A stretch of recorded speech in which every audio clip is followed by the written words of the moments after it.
दिल्ली की सर्द सुबह थी। कोहरा इतना घना था कि सामने खड़ा इंसान भी धुंधला दिखाई दे रहा था। रेलवे स्टेशन पर लोगों की भीड़ थी। हर कोई अपने अपने गंतव्य की ओर भाग रहा था। भीड़ के बीच 22 साल की नैना एक बेंच पर बैठी हुई थी, कांपते हाथों में एक पुराना लेटर और आंखों में आंसुओं का सैलाब। उसके सामने वाला लेटर अंश ने लिखा था, उसका पहला प्यार और शायद आखिरी भी।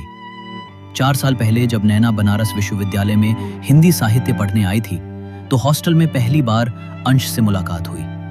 अंश बहुत शांत, समझदार और संवेदनशील लड़का था। दोनों की पहली बातचीत किताबों को लेकर हुई थी। धीरे धीरे दोस्ती गहरी होती चली गई। अंश उसे कविता सुनाया करता और नैना हर शब्द को दिल में बसाती। जब भी तुम मुस्कुराती हो, लगता है जैसे दुनिया में और कुछ पाने की ख्वाहिश नहीं। नैना को कब अंश से मोहब्बत हो गई, उसे पता ही नहीं चला। दोनों साथ में कैंपस में घूमते, गंगा घाट पर बैठकर सपने बुनते। अंश पत्रकार बनना चाहता था, नैना लेखक। एक सपना था कि शादी के बाद दोनों एक छोटे से घर में रहेंगे, किताबों और चाय की खुशबू के बीच। लेकिन जिंदगी सिर्फ सपनों से नहीं चलती। अंश को अचानक बार बार बुखार और कमजोरी की शिकायत होने लगी। टेस्ट रिपोर्ट आई, ब्लड कैंसर। नैना के पैरों तले जमीन खिसक गई। अंश ने मुस्कुराते हुए कहा था, शायद मैं अब तुम्हें हमेशा के लिए अलविदा कहूं, लेकिन यादें कभी नहीं मरती। नैना ने पूरा हॉस्टल छोड़ दिया और दिल्ली के एम्स अस्पताल में अंश के साथ रहने लगी।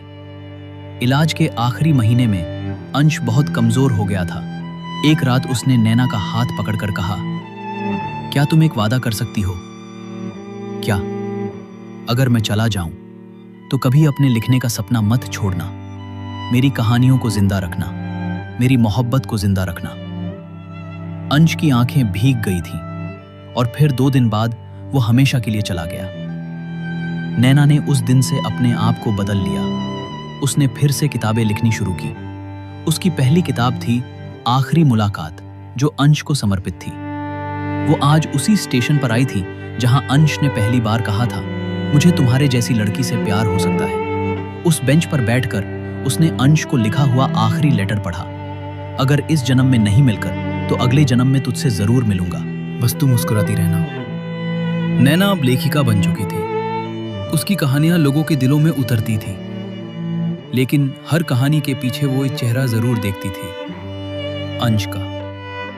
वो आज भी हर सर्द सुबह स्टेशन जाती है, उसी बेंच पर बैठती है और आंखों से अंश को ढूंढती है, क्योंकि कुछ लोग जिंदगी से चले जाते हैं लेकिन दिल से कभी नहीं जाते।